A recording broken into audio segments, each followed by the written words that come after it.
the last day, and today we're going to be talking about ironing, and we're going to do styling and just ask any questions you may have down in the comments. That way we can get ready to have a runway and show off these rompers or two pieces. So I am actually doing the pants hem. So we did the pants hem day before yesterday, but I wanted to add this part to the ironing section just so that we can really focus on how important it is to get good ironing, and really not even ironing, it's really pressing of seams of the hem and how it can make a total difference in your garment construction. Okay, so we're here at the my little iron board with my iron. So the first thing you want to make sure is with your irons, you have your content selected on the different settings. Every iron is different. So as long as you know what your content is made of. Is it made of polyester? Is it made of cotton? Is it, rayon? Whatever it is, make sure you use the right setting, because that's what's going to make sure you don't accidentally scorch your fabric. It's going to make sure, you've ever accidentally left your iron on your fabric and then it gets all rough and scorched or whatever.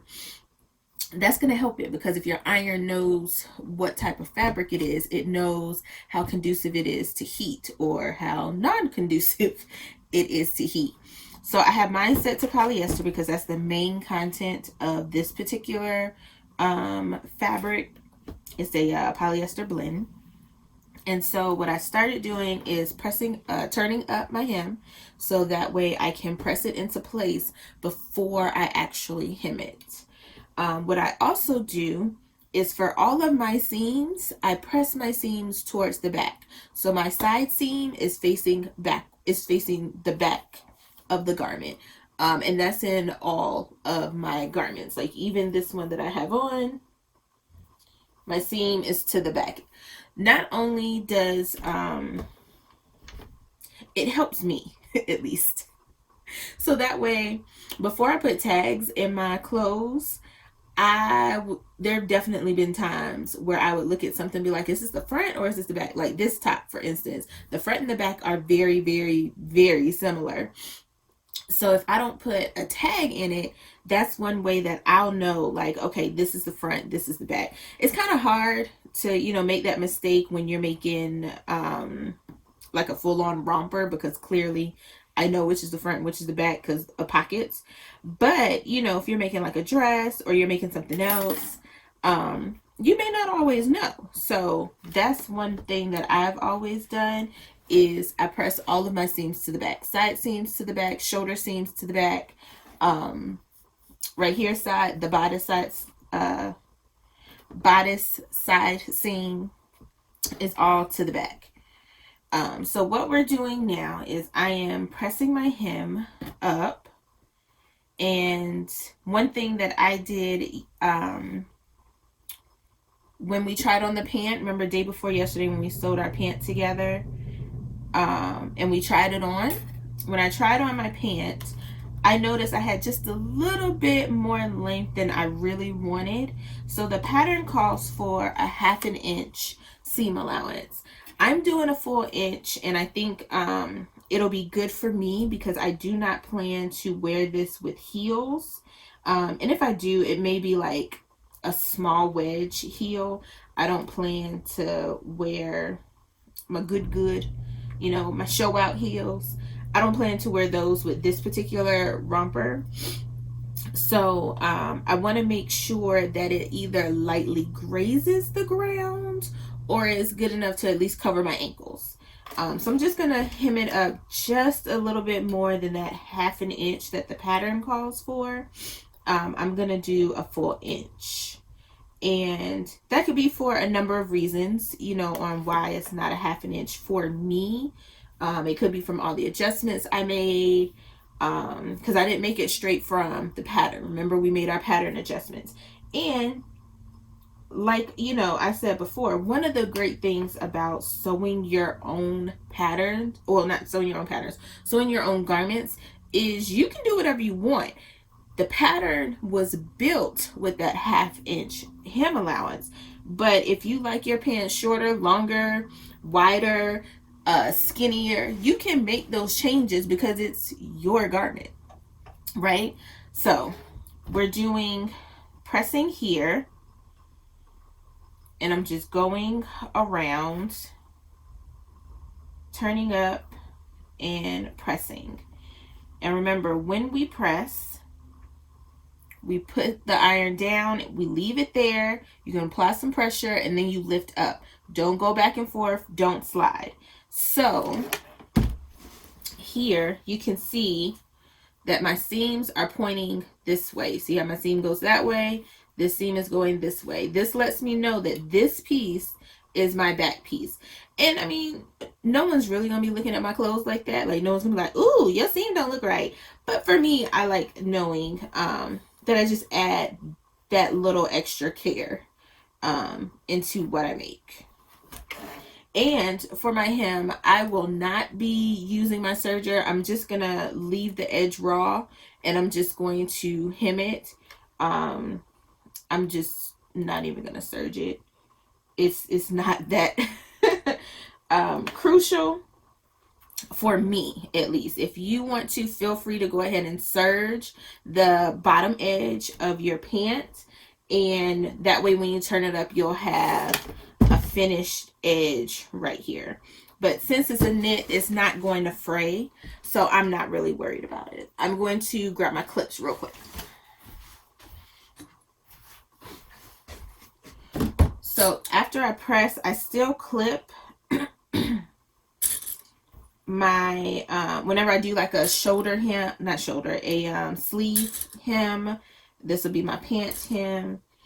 I clip it just so that I know that this stays right where I pressed it, and it's not gonna go anywhere. So that looks a lot better than, and I'm not, you know, if this is your thing, it's your thing. But if I was just to turn up 1 inch, which, that's my thumb. My thumbnail is like 1 inch, so I just use it as a guide for right now. But let's just say I'm just going to turn up 1 inch on my other side, right?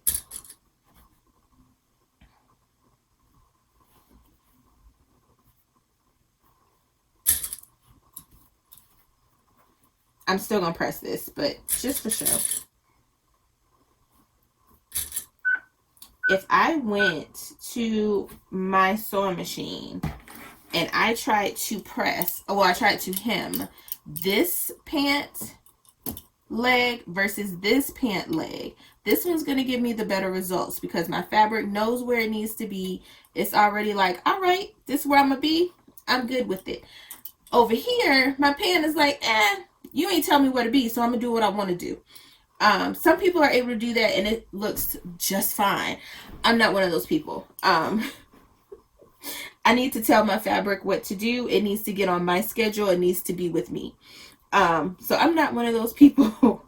But those who are able to just go to their machine, just turn it up and go, kudos to you. My fabric doesn't listen to me. I have to tell it what to do. So I am going to press up.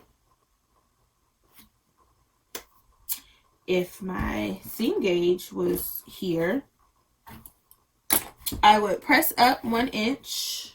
Okay, we'll use the other one. This way you have multiple tools.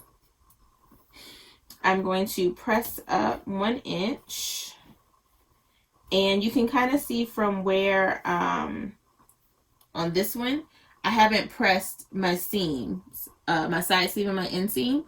So one is pointing this way and one's pointing this way. I don't know which one's the back right now.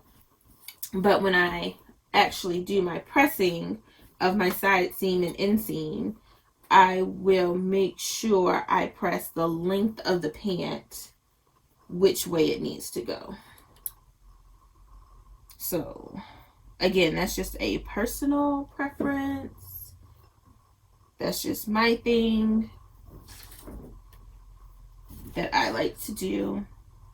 So now that I know which way the back of my garment is, remember we just place it You can apply pressure if you need to, depending on the type of garment. I only apply pressure if I'm like in a rush and I'm just like, all right, I gotta hurry up and finish this before I walk out the door. That's when I'll apply pressure. Outside of that, sometimes I'll leave my iron on the doggone fabric, which is not good. Please do as I say and not as I do in that particular case. Don't leave your iron on your fabric. We don't want to be responsible or starting any fires. And that's definitely do as I say, not as I do. So we're going to go around 1 inch.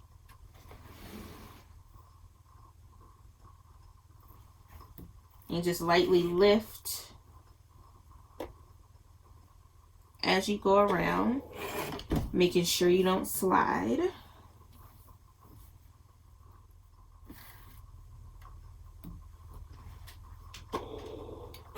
Alright, so we went around, and I'm going to give one final press to the whole thing.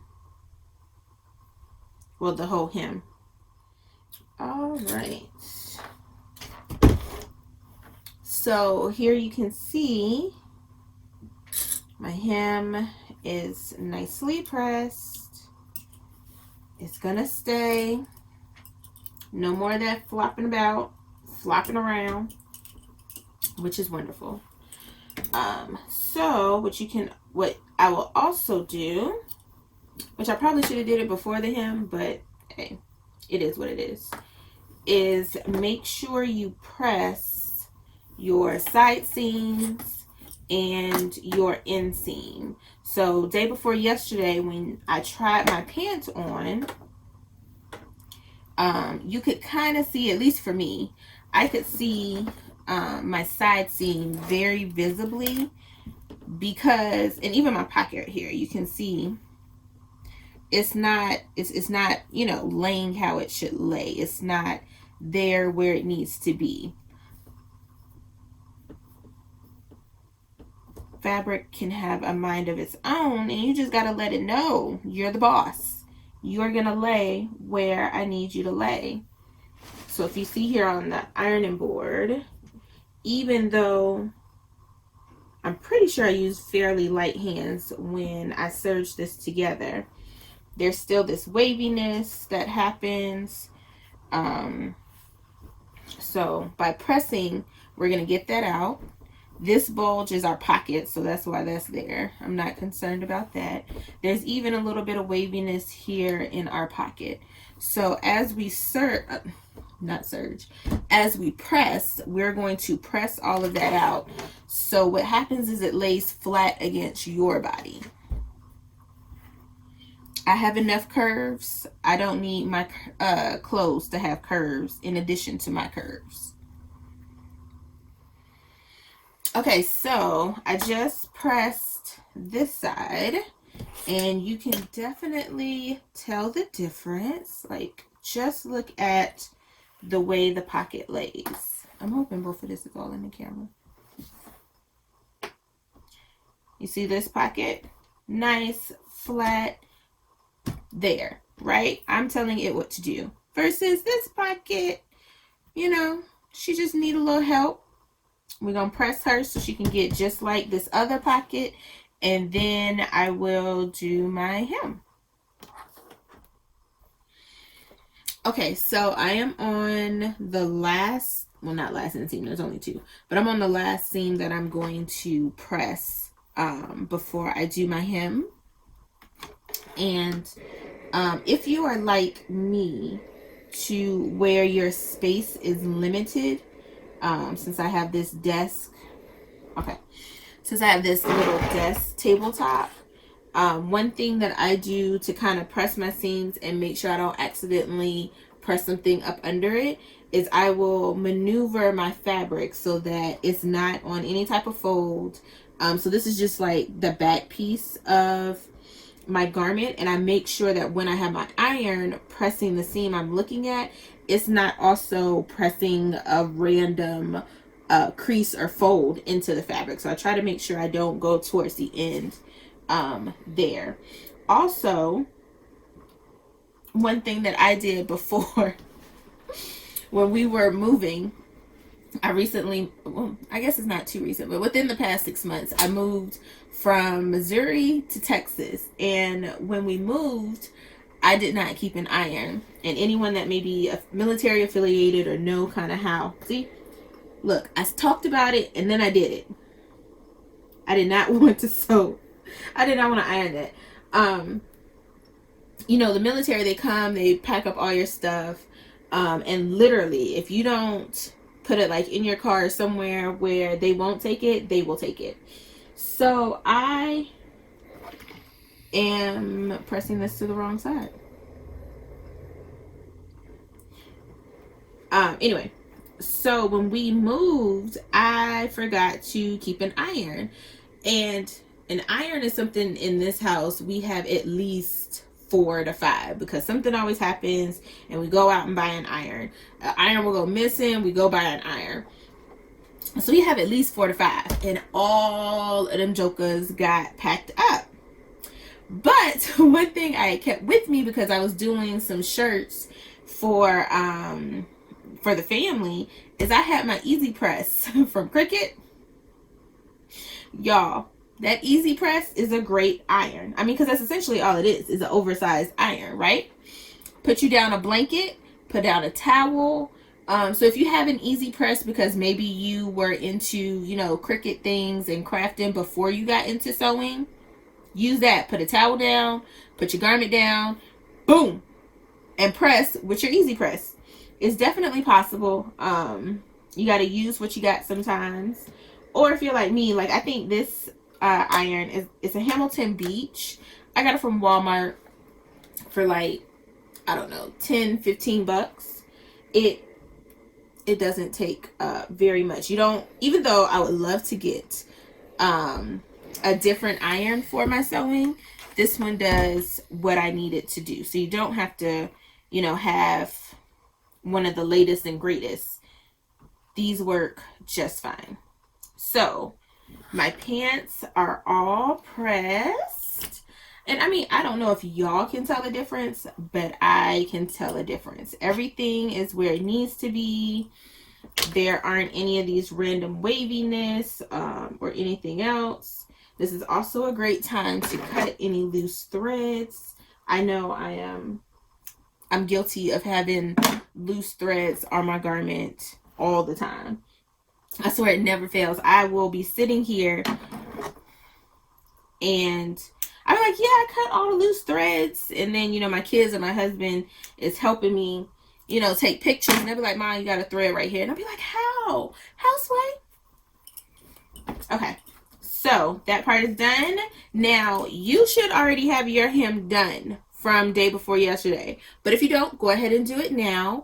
Hopefully these tips on pressing and ironing help you. And even if you had done your hem day before yesterday, go ahead and take your outfit to your ironing board. Give it a good press before we get ready to do our runway. Press all your seams. Then you can actually iron the fabric. Don't iron your seams, but after you press everything, iron it. For in case you were like me and you accidentally, you know, pressed a non-existent seam into your garment. So you want to iron it, make sure we're not wrinkled, press your seams, clip all your threads, and we are going to get ready to style and then do runway. Okay, so before we try on put on our clothes, you want to go ahead and give things a really good, nice final press. So you'll notice that some of the seams, especially when you're sewing knits, may look wonky. And so some of the good finishing tips are you want to go through and cut any threads that you may have missed. Maybe you forgot to remove your gathers. Go ahead and cut loose threads as you find them. And then I'm going to give this a press so that the waistband will lay nice and flat. So let's give it a go. Put this on my ironing board here.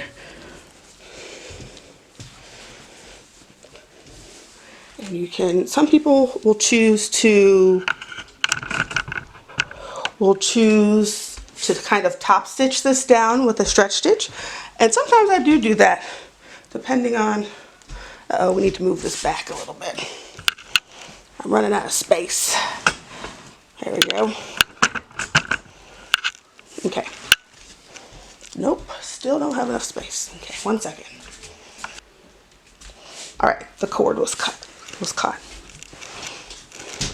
So I'm gonna push my seam allowance down toward the bottom of my pants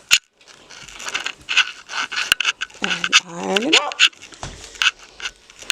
See how now it looks flat compared to when it looked kind of wavy. You don't want to skip ironing because that's what helps to really make things look put together. So, looks like I might have made a mistake there. I'm just going to iron it down. And yeah, so keep ironing.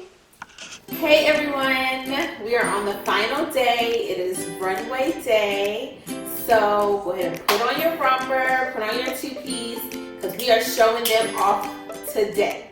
As you can see, this is my completed romper, and we're going to talk about a few styling things that you can do to kind of like take up the romper or your two-piece up a notch. Remember, this is the Fab Click Fabrics Sew Along for the month of March, and we use the Ellie and Mac Summer Rompber to create this ensemble as well as Sarah's. So for mine, it's a print. So everything that I'm going to put with my romper is either going to be the coordinating fabric, like this bow, or it's going to be a solid. I don't want to take away from this gorgeous print that I got from Fab Click. So everything I do is going to complement it, except for my Apple Watch. I just gotta close my ring, so don't mind my Apple Watch. So first things first, the thing that I want you to keep in mind when it comes to styling, and no, I am no type of styling guru. I'm not a fashion guru, anything like that. I just know what I like and what I like to do. So y'all know the song Head, Shoulders, Knees, and Toes. We're going to pretty much do the same exact thing for styling this romper, except we're going to do head, shoulders, waist, and toes. Head, shoulders, waist, and toes. If you remember those things, you can interchange anything within those 4 categories to create a whole new look, a whole new vibe for your romper. So this is my first look. I took a piece of fabric, and we all have those large scraps of fabric, right? Where, especially when you're cutting pants, because you cut pants, usually you can't cut them side by side. So you usually have this long piece or, you know, semi-long piece of fabric on the salvage side. So what I did was I took as long of a piece as I could get on the salvage side, and I cut it, made it, I don't even remember how wide I made it. However big of a rectangle that you can get, that's what I used. And you can use that one piece of scrap fabric for so many different things, right? And even if head wraps are not part of your culture, we can still use that fabric for some other things. So this is one way that I kind of varied in head wraps. I do wear head wraps a lot for my hair, and it represents my culture. And so I did it in this bow, and I actually got the tutorial from someone on Instagram. Feel free to go to my Instagram. You can see where I got it from, where I shouted her out, gave her props for showing me her tutorial. But we're gonna also use this same piece in other ways in our head, shoulders, waist, and toes. So that's head first. Shoulders. What are we doing to accentuate our shoulders? We have this gorgeous romper. It's off the shoulder, right?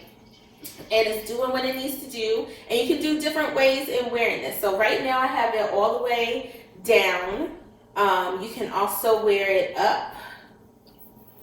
You know, if you like, give a beautiful, almost like a C, nice little curve. Also, you can wear it this way. You can wear it asymmetrical. So I got one up, one down. And then what are we doing to accentuate this area, this skin that we're showing? This is going to be the necklace, right? So I have this gorgeous necklace. I don't know where I got it from, so don't ask. I can't tag it because I really don't know. Necklace that's accentuating the shoulders part. Then we go to the waist. This is my first time wearing this belt, y'all, and I'm loving it. So it's a wide belt, and I like the wide belt because it covers the whole elastic casing that we did, and I just love the look it gives, right? And then it has this rope in the back. So this is waist, and then toes. What's on our feet? I have these gladiator sandals. They're comfy. That, you know, I told you I was going to be wearing flats with this outfit. I don't plan on wearing heels. So it gives you a whole look. Head, shoulders, waist, and toes. So sit back as I change a few things in my head, shoulders, waist, and toes to give you a different look. All right, we are here with look number 2. I removed the head wrap, so you're just getting all natural fro twist out for my head. Shoulders, I kept the same, mainly because I don't have a lot of necklaces, but this would look really cute if I had just a plain gold chain or a daintier necklace. That would work. So my shoulders is still the same, but waist, we changed it up. So I went with a skinnier belt. This one I put basically directly in the middle of that casing that we had. And since I left most of this flat, because that's just the look that I like, it sits really nicely with this buckle that's right here. And then I have this stretchy, I love this belt because the belt stretches. And so it goes all the way around, stretches to give a little bit of, you know, something to help define the waist. And then my shoes, I have my sparkle sandals, just to match the sparkle and the gold in the dress. Just very minimal on the accessories, which kind of lets my outfit still speak for itself. With the skinnier skinnier belt, it's not like, hey, look at me as much as the big one. I still love it, but it's not as, hey, look at me. So this is definitely one where I would just throw it on and go, and especially with my hair, which I'm loving right now. So that is look number 2 for styling. We're gonna do another look, and I promise I'm gonna change the necklace. That way we can change up shoulders. We've changed up everything else except for shoulders. So we're gonna do that now. All right, so we're back with another look. So you remember when I was talking about that piece of salvage that I cut? This is it. This is what I used to create the bow headband. So this is the salvage. As you can see this, if you can see this white part of it, this is the salvage, and it's almost as tall as me. So I don't know, 50 inches-ish. I just cut the longest piece and the widest piece that I could without, you know, it being nicked anywhere. So that's what I used to create my headband and the bow. Now, I completely understand that it's not in everyone's culture to wear a headband in that manner. So I'm going to give you another way to use this scrap piece of fabric. So what you can also do is use it as a belt. So if you fold it hot dog style twice, you'll get something similar, or well, mine is kind of wide, so we're gonna fold it one more time. So just fold it. It doesn't have to be, you know, exact or anything like that.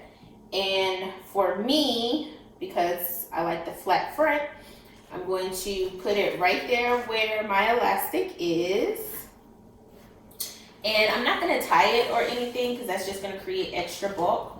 But what I am going to do is tuck the ends inside So if you see here, and I'm just gonna stretch it a little bit and just tuck it underneath.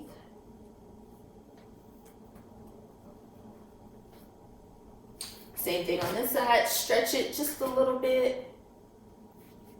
You do want to make sure it's flat because you don't want to give yourself any extra bulk. Stretch it a little bit, tuck it up under.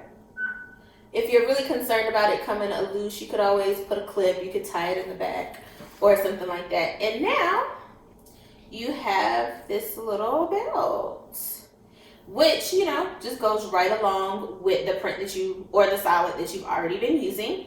You can do the same thing. I kind of had the asymmetrical thing going on before I started moving stuff around.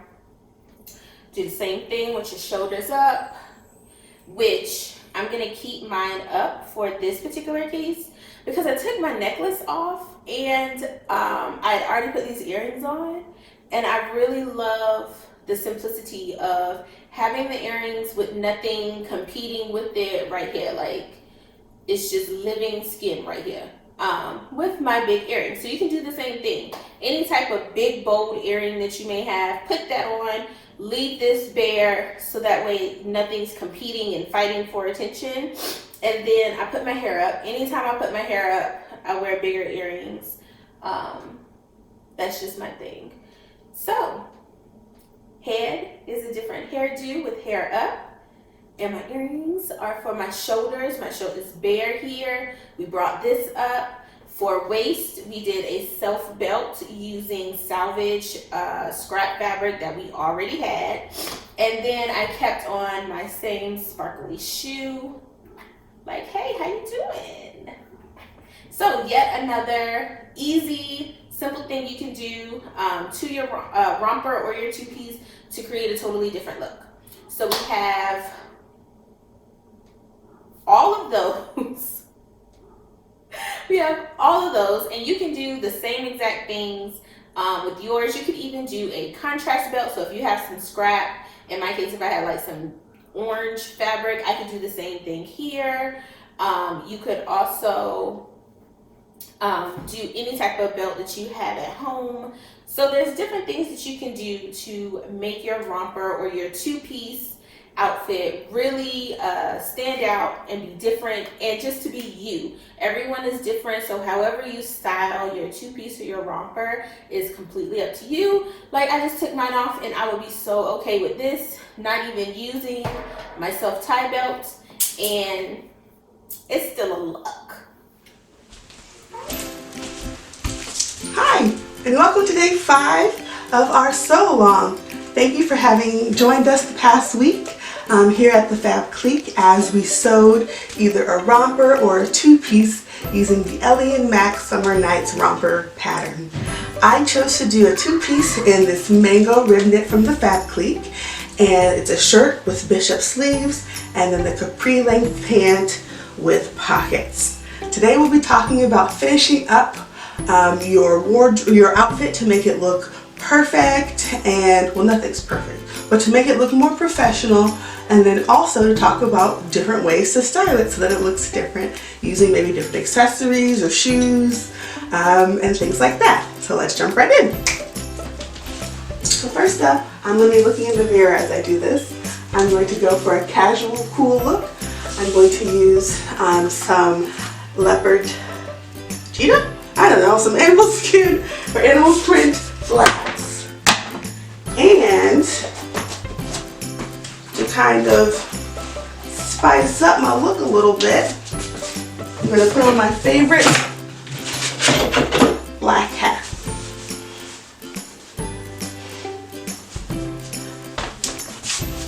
And so if you look here, we have a little casual look with hat and pants. I'm ready to go run some errands. Looking cute.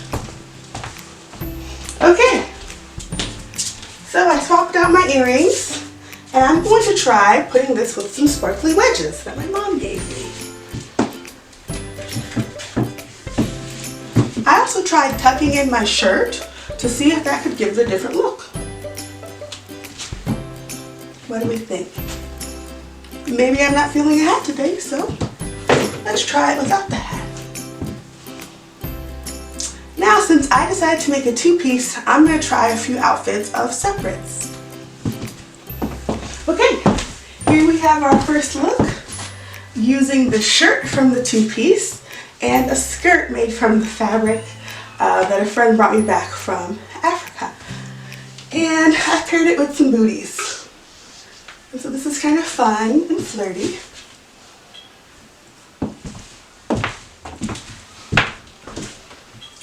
Okay, and now I've paired it with this tank top. It's actually another Ellie and Mac pattern.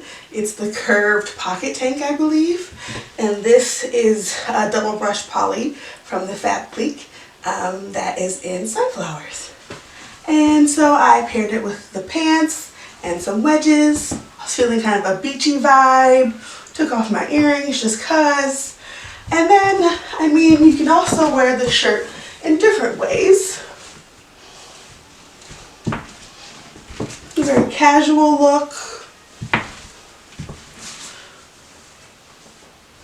Sometimes I like to tuck my shirts. I love a high-waisted look. I'm not feeling that. Sometimes I like to kind of tie them to the side. Here, I kind of roll and then tuck if I don't want to show any belly that day. And that's the end of my looks for right now. I'm sure I'll think of more as I mix and match with things that I already have in my closet or new makes that I make. But thank you so much for joining us. We loved having you, and I'd love to see what you made. So please share it with us on the Facebook page or tag me in Instagram if you happen to post it there, @me in the meantime. See you around.